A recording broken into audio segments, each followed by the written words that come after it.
జనసేన సభ ఉంది కదా బ్రో, ఎలా అనిపిస్తుంది, ఎలా ఉండబోతుంది? సభ పెడతారు, మళ్ళీ ఏం చేయమని మమ్మల్ని ఆవిర్భావ సభ ఉంది బ్రో, అయితే ఏం చేయాలి? నాకేమైనా ఉపయోగమా? సభ విధ్వంసం చేస్తారంట, చేసుకొని చేసేటోళ్ళు చేస్తారు, మళ్ళీ ఎవరికి ఏం చేయాలనిపిస్తే అది చేస్తారు. ప్రభుత్వంలో ఉంటే అంతే, ఎవరు సత్తా వాడు చూపిస్తాడు అంతే. ప్రభుత్వంలోకి వచ్చినాక సభతో వైసీపీకి భయం పుట్టుకుంటుందంటవా? ఇప్పటికే వణికి కొడుతున్నారు. అసలు ప్రతిపక్షమే లేదా, నువ్వు మాట్లాడే హక్కు గీట లేదు వాళ్ళకి, మాట్లాడే హక్కు గీట లేదు కదా. మళ్ళీ వాళ్ళకి ఇప్పటికే భయం అవుతుంది. రెడ్ బుక్ తీస్తే ఉచ్చబడుతుంది అందరికి. ఈ రోజు నెక్స్ట్ ఎవరు ఉంటారు రెడ్ బుక్ లో? ఉన్నారు మస్తు మంది, రోజా గారు అంటారు, చాలా మంది ప్రజలు.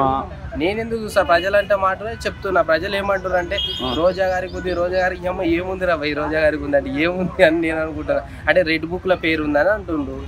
ఉండొచ్చు, ఇట్లా చాలా మంది చాలా పార్టీ నాయకులు అందరివి పేర్లు ఉన్నాయని చెప్తుండ్రు. ఎవరెవరు ఉండబోతున్నాయి మీకు తెలిసిన పేరు?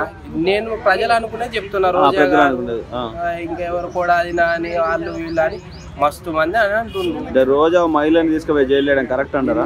గతంలో మస్తు మందిని వేసిండ్రు. ఆమె మన పైనుంచి ఏం దిగి రాలేదు కదా, ఆమె గిట్ట మంచిగా కదా.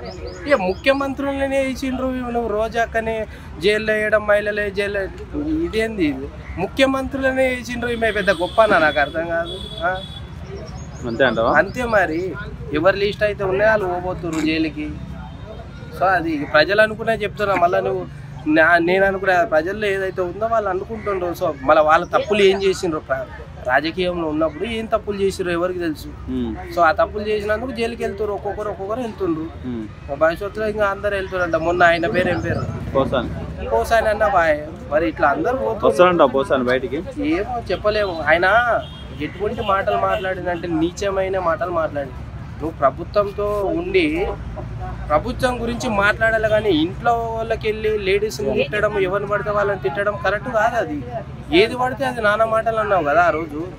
పోసాని సత్తా ఏందో అది ఇదని ఎన్ని మాటలు, నీచమైన మాటలని ఇంట్లో వాళ్ళని తిట్టిండు దళిద్రంగా. ఈరోజు అందు గురించి జైలు వేసిండు, మంచిగా అయిపోయింది. ఏమన్నారు తెలుసా పోయేటప్పుడు పోసాని గారిని? రాజా రాజా రాజా రాజా అన్నారు. సో రాజా మంచిగా జైలుకు పోయింది.